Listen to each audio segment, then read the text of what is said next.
Good evening, thanks for joining us or staying with us. I'm Nic Pegg, this is After Dark. Continuing our coverage of the local elections, on the line is Catherine Chu. She's Independent Citizens candidate for Riccarton. Good evening to you. Kia ora, Nick. Kia ora. Can I just check I've said your surname properly? Yes, it's bang on correct. It's Catherine Chu. Jolly good. Could you just tell us about the Independent Citizens grouping that's put you forward as candidate?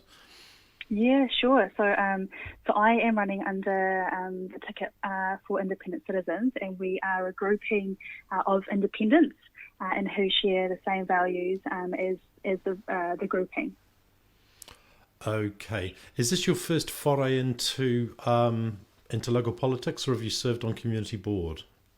No, I stood on community board. So my first run was in 2016, so last term.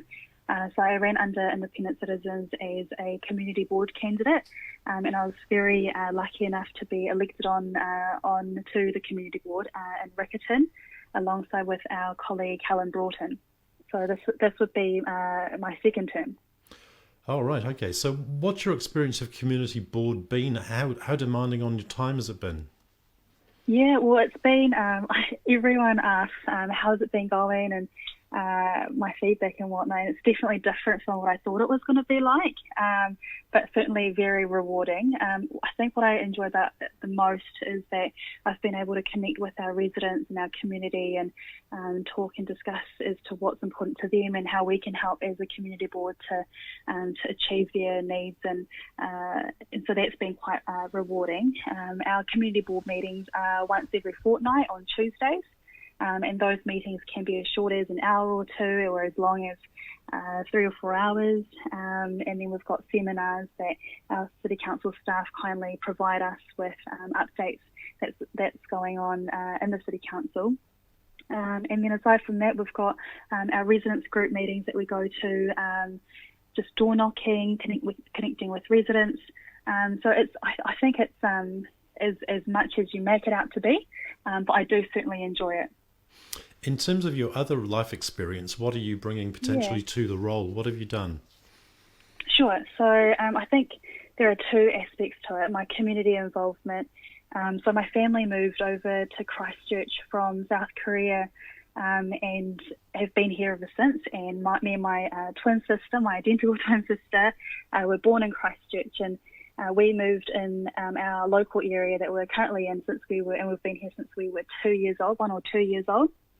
And our parents have always said to us that when they moved over to Christchurch, they knew absolutely no one, and it was a bit difficult for them, as you can imagine, being a new immigrant in a totally different environment.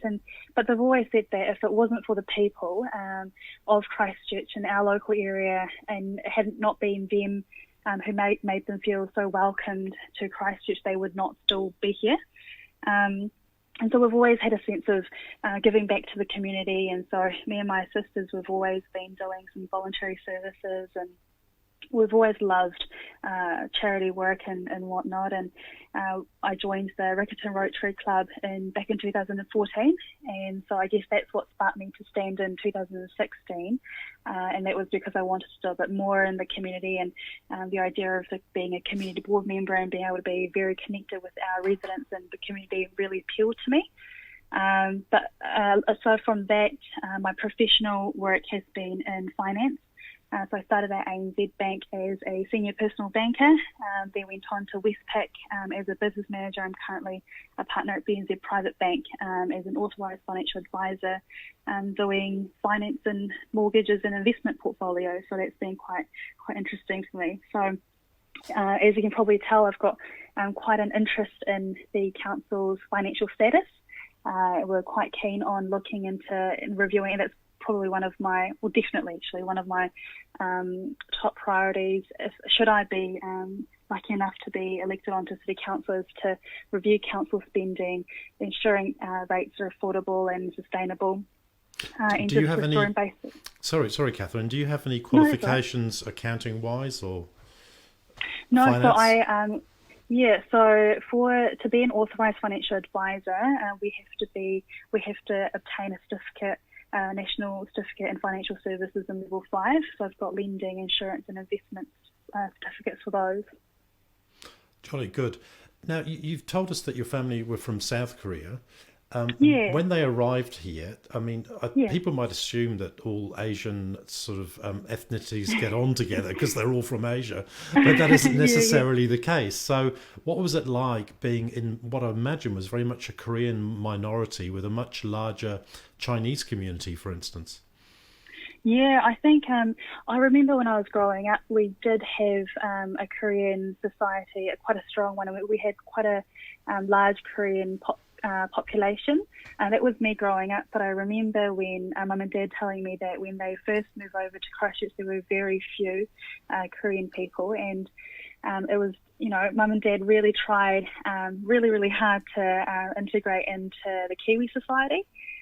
So I always remembered them letting us know that it was very difficult for them moving over to Christchurch, where they knew absolutely no one, had to build up, their little wee community on their own. And, as you can imagine, it must have been very tough for them to have to move to a completely foreign country and start a new life there when they knew absolutely no one. And so I know it was tough for them, but I think and they still catch up with their friends that they made since then, who we met from church, and it's just been an amazing story for us. And just the amount of, I think they were very brave to do it, and they obviously did it for us. And my older sister was 5 or 6 at the time, and they made the move for her, and because they wanted to bring up Linda, my older sister, in a country that they thought would provide very good education for her. So I'm very grateful for them to move to Christchurch. So, did you say earlier that you were 2 years old when they came over here? No, so I was born here. Oh, you were born here, okay. Yeah, I was born here, and I moved to I think we were in Kendall when we first, when Mum and Dad first moved to Christchurch, and then I think when me and my twin were 1 or 2 years old, we moved to what we call the Riccarton ward now.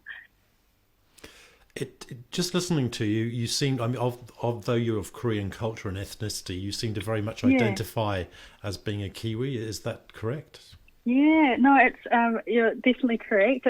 It's odd because I've obviously was born and raised here, so I've got the Kiwi culture in me, but because also my parents are Korean and they always made sure I could speak, I can still speak Korean as fluently as I do English, and I've been doing Korean cultural studies and Korean traditional dancing when I was little, and so they've very much brought us up so that we still respect and identify with the Korean culture. So I feel quite grateful to have been able to hold those two cultures, which has been amazing because I've been, as part of that, I've grown this really big interest in learning different languages and cultures, and that's actually what I've majored in at university.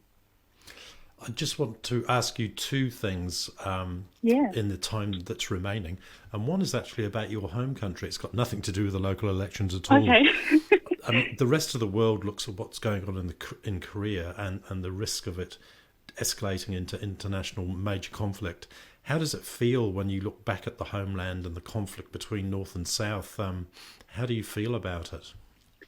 Yeah, well, to be honest, I do definitely have family members over in Korea, and I've actually gone to Korea.